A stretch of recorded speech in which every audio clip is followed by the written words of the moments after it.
Hey guys, I got something in the mail today I want to share with you guys.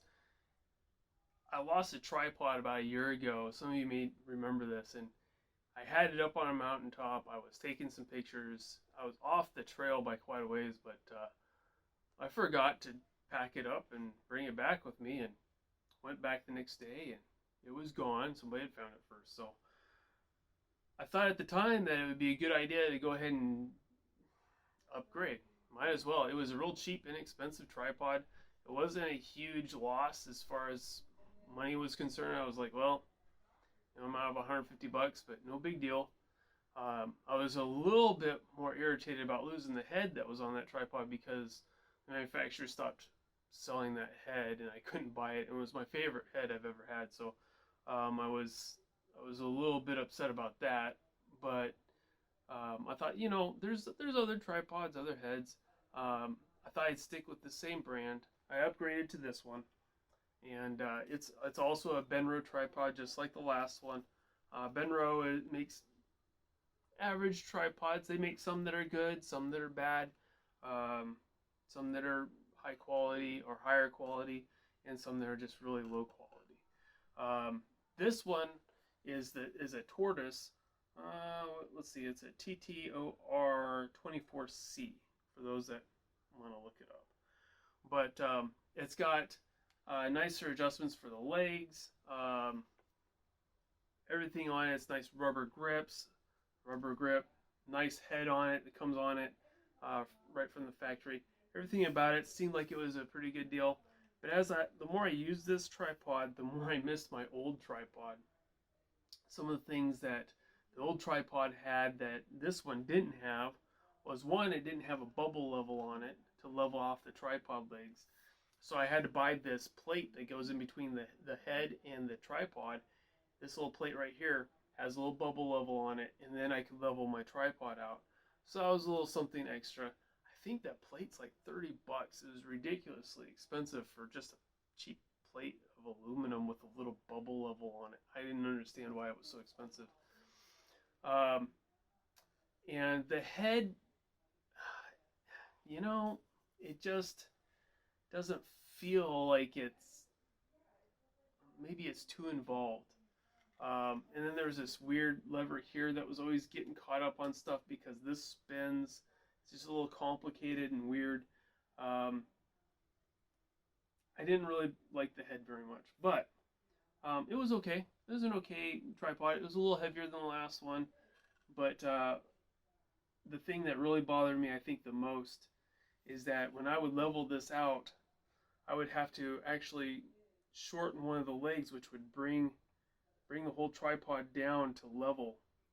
And because it came down in elevation to be leveled, I would sometimes lose the composition I was after.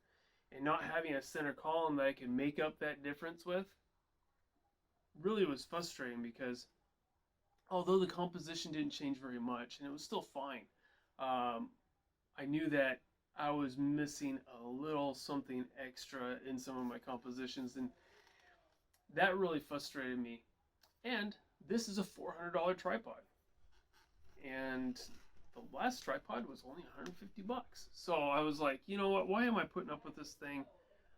I'm just gonna bite the bullet. A year later, I'm gonna go ahead and just get the same tripod, the one that I like to hike with.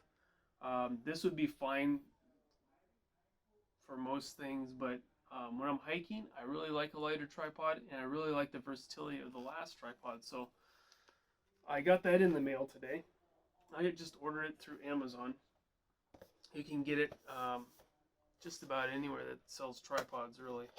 Benro is a pretty popular brand. Everybody seems to carry it. So if you want to get it through B&H or Adorama, I imagine they carry it too. But it's only 150 bucks, so you can't expect much. It's very lightweight. It is also carbon fiber, just like the one I tried replacing it with. This case is just a cheap nylon case that comes with it. I think I still have the last one hanging up in the closet. I don't think I ever used it. It's not worth much. Not worth my time anyway. Definitely not worth packing up the mountain. When you go up the mountain, you don't want to have anything extra. You want to have as little as possible. So this is it. Like I said, it's lightweight, it's really cheap, it's really flimsy. Um, I've never had any problem with the flimsiness of this tripod or the quality of it. The quality has always been really well done. There are some features that I didn't like about it. One is these aluminum leg adjusters, leg adjustments, whatever you want to call them, twist locks. I don't like that they're aluminum like this. Number one is when you're in the cold and you go and grab something with your bare hands that's aluminum, it really zaps the heat from your hands. And you can feel that right now. I can feel the cold of that aluminum. And in the wintertime, the last thing I want to do is grab a chunk of aluminum and start trying to adjust it. And if I try and adjust it using my gloves, they're aluminum and they're very slick, and my gloves just slip on them and I can't really get them really good and tight. So that's a problem. And I got a solution, I got a fix for that. And the fix on the last one that I had worked awesome. I will go over what I do and I'll show you how I do it later. This doesn't have any fancy feet to it. These are just glued on rubber feet. I've never had any need for any other feet. People like, oh, you need spike feet for certain terrains, and I haven't come across that situation yet. So for just about everything, I can't think of a time where I was like, man, if only I had spike feet. These little tiny feet, they punch through the tundra pretty good, they punch into the grass pretty good. I don't ever really feel a need that I should be able to replace these feet with something else. It's fine for me. You notice it does have that center column I was talking about, which is great. The center column is aluminum, which is weird because everything else is carbon fiber but the center column. And I think that's just fine. I'm not going to be grabbing the center column like I grab the legs.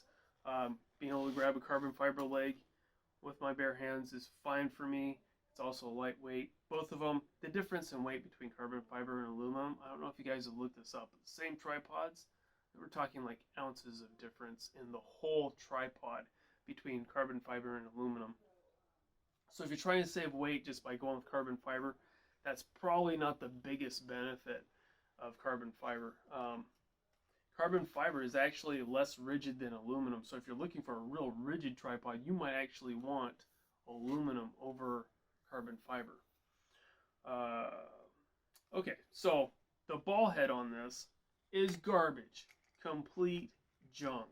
This thing, I knew it was junk from last time I got it, and you know, it's the same ball head.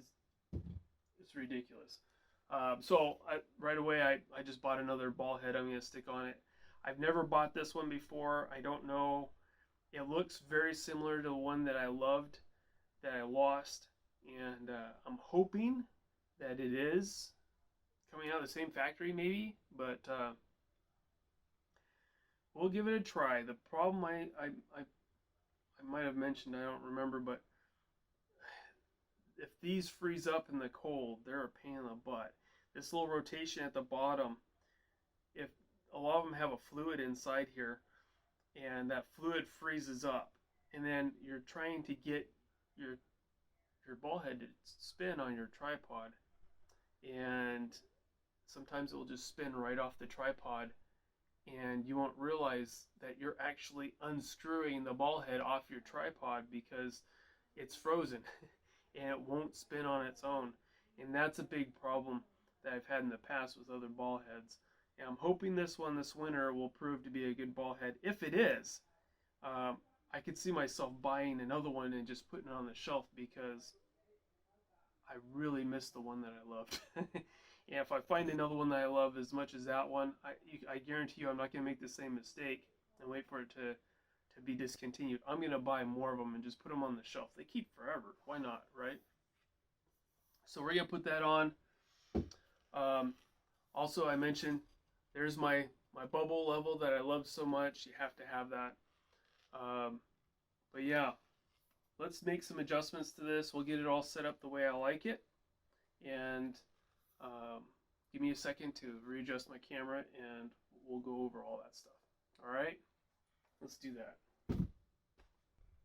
Okay, so what do we want to do first? Let's work on the head first, and then we'll work on the legs second.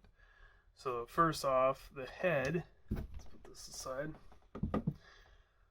I noticed that the size of these two heads, this is the one that came with the tripod, and this is the one that I bought. But this has a really bulky Arca Swiss plate mount, and this one's a lot smaller. Now, I use mirrorless cameras, so I don't care about sturdiness and the size of things as much as I do about weight. So what I'm going to do is I'm going to go ahead and change out these two and make sure that I have as little weight as possible. I also like the grip on this one a little bit better than that one. I don't know. What's really funny about these plates, oh, let's see how I get this off. Hold on.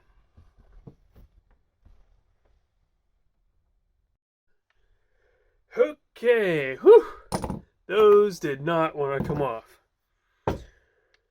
Wow, that was impressive. They had some Loctite on one and then some generic goo on another, but I got them off. I had to take them into the garage, put them in the vise, and really put some torque on these things to get them off. But now I'm going to put the small one on the ball head I want to keep. That was way too much work. We didn't like that. That was not fun. And then this thing, I actually put so much on this little cheap crap Allen wrench that it actually looks a little twisted now. Man, that was nuts. Okay, and there's like a little notch in the back that it fits into, so we just make sure that we find that notch, tighten her down, and that will save me a little bit of weight. I never did understand. I get tight there. What the heck is this for? You're gonna put a camera and a plate right over that. This one is off to the side, but if you put it in the back where you can see it, where the lens isn't over it, and the lens is over this, I don't know why this is here. I think it's just a gimmick. It must be just a gimmick. It's garbage is what it is. It's stupid. Anyway, so I like this one better. That's going to be better for that. Let's get rid of that. Get rid of that. Okay. So we have a tripod, and that's a 3/8 screw. So the head came with a little adapter screw in case this was a 1/4 inch, but it's not. It's a 3/8, so we don't need this. We can just get rid of that. We'll just thread that on there. So now our tripod has a decent head on it. And I tighten this down all the way. Just snug it up. Oh, good. Okay. That's on there. Okay. Nice and good. Yeah, that feels good. So that'll work really well. Now we're going to do the feet next. So what I have for the feet is some cold shrink. And you can get this at the hardware store. They sell it as grip replacements for shovels, and they charge an arm and a leg for it. I'm not gonna lie. It's like, I think it's $13 for a tube, and this tube has got a little plastic tail inside. The tail goes through to the other side, and make sure that when you pull it, that it's pulling off the other end right here, okay? And you're pulling it through this way. If you try and pull it out this way, you're going to run into problems. You don't want to do that. So always make sure that you pull it the opposite end from where it's tearing from. And this is just basically rubber that's on a corrugated plastic pipe. And when you pull this, it will rip and tear through and pull out from underneath the rubber, allowing the rubber to clamp down on whatever it is that you're putting it on. We're going to put it on here. Now I'm going to space out these legs just a little bit, so I have a little bit of rubber in between each twist lock. Okay. The idea is to, a little less maybe. There we go. The idea is to get these all nice and coated with rubber, so I have something grippy to hold on to. Even tightening them down barehanded. It's really slippery. It's almost like they're greased. I don't know. Anyways, then we're just gonna put this on here and make sure that the black covers up the twist lock, and then we're gonna start pulling this through. As we pull this through, you can kind of twist it and follow it, and make sure that as you pull this out through here, see that? That black is gonna land past your twist lock. Okay, there it is. Okay. We just keep pulling it through, and it just keeps shrinking on down and covering our twist lock. We end up with a lot of garbage out the other end. That's just garbage. So now our twist locks are all covered in rubber, which is wonderful. And we want to make sure that it's not touching and prohibiting us from twisting this. But they're all glued together now. So what we need to do is we need to separate that. So we just grab a knife, and we're just going to cut a slit in between each twist lock. And this is the part where it's like, well, it's a jagged cut. I don't know if I'm doing it quite right. You guys, it's not that critical. You just need to separate them. That's it. And then once they're separated, you'll be able to use them. No problem.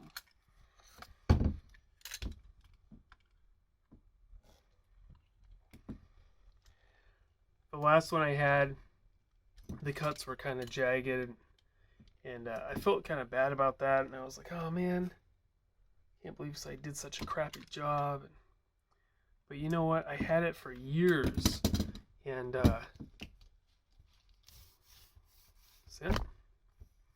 And we can kind of clean that up a little bit if we want, because you can see that's kind of jagged. But let's get that one.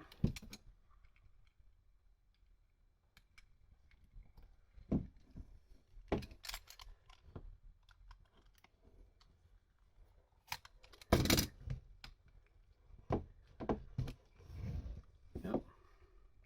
And then we gotta get that foot free.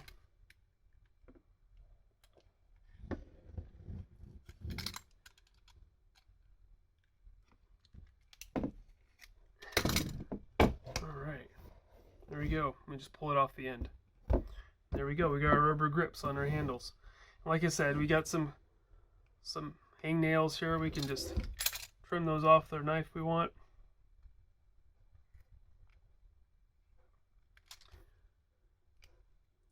Get those off of there and kind of clean up, spend a little extra time on it if we want. But that's all there is to it. And now, when I go to grab this in the winter, my gloves, I'm going to have a real easy time grabbing it. That is so much more grippy than it was before. Even with my bare hands, this is so nice. I love this idea. It seems like a really cool life hack, but to tell you the truth, I don't know of very many tripods that don't have rubber grips on the feet anymore, so it's kind of like a unique situation to this tripod, but at the same time, I'm really glad I'm able to do this because it makes this tripod so much better.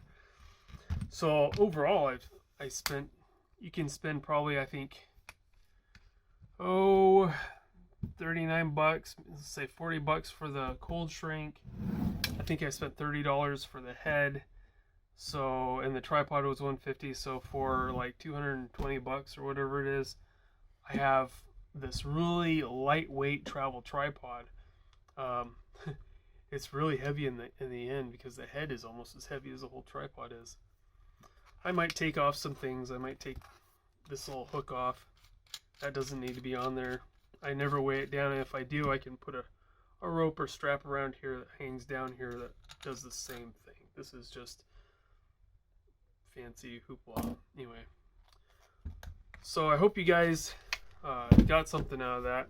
This is my favorite tripod ever. I can't say enough about it. It's lightweight, it's packable, it does the job. You're shooting with mirrorless these days, so the cameras are a lot lighter than they used to be. The lenses are a lot lighter than they used to be. So really, how much do you really need? With in-body image stabilization, this is plenty for most situations, especially if you plan on going for a hike, it's worth the trade-off just for the ability to have something that's lightweight in your backpack. Anyways, hope you guys enjoyed that. Hope you got something out of it. I don't know if this is for everybody, but it's definitely for me. We'll talk to you later. Bye.